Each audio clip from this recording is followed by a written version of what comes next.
I think coming out is a different process for everyone, but I do think that no matter what, people shouldn't be judging people on the forefront because they don't know people's coming out stories. Some people's coming out stories may be really easy, but some people's coming out stories may be really difficult and something that they're still going through. So it's important to respect everyone and to take a step back and to realize that everyone's still a person going through something, and while they may be fine on the forefront, they could actually be going through a lot. So it's important to just take a step back and look at the person and not what they are or who they like. I haven't touched this subject in a very long time.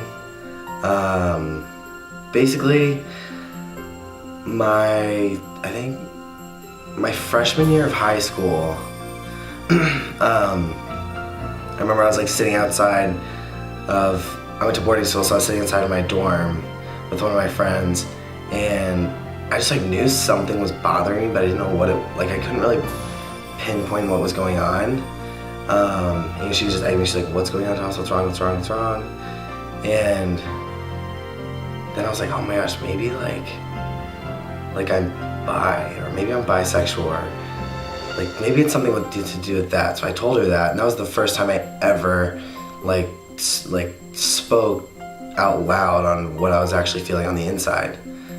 And then sophomore year, junior, and senior year through high school, I didn't really think about it. I always put it off, and I had a girlfriend for a while, which is, that was a point in my life where I was really happy and I didn't think anything of it. And we dated from junior fall till I think beginning of senior spring, and that's when I was honestly, something's really not right. I don't feel the way I felt when I first started dating her. And then I'm pretty sure I realized I was gay. But before that, my sophomore year, I think I was going through a very hard time, especially in the winter. It was just I was so depressed, and I didn't really know who I was or what was going on in my life.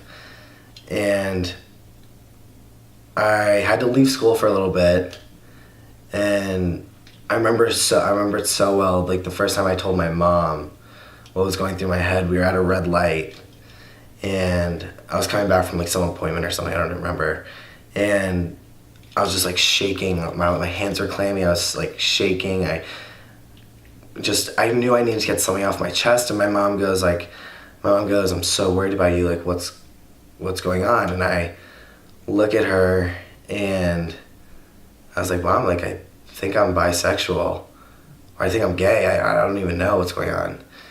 And hearing her say, "Okay, let's talk about this," was probably one of the best feelings in the entire world. I come from a big family, pretty religious, but there are no gay people in my family. We don't really touch on that subject. So I think that was what was really weighing on me. And then, I don't know, from that point on, things got a little better, but it's still pretty hard to deal with. And then my senior year, after, I really came to terms with me being gay, I ended up trying to accept myself, and that's when I finally told my dad, because we didn't have that type of relationship. And then once everyone pretty much knew in my family, it was just so much weight off my shoulders.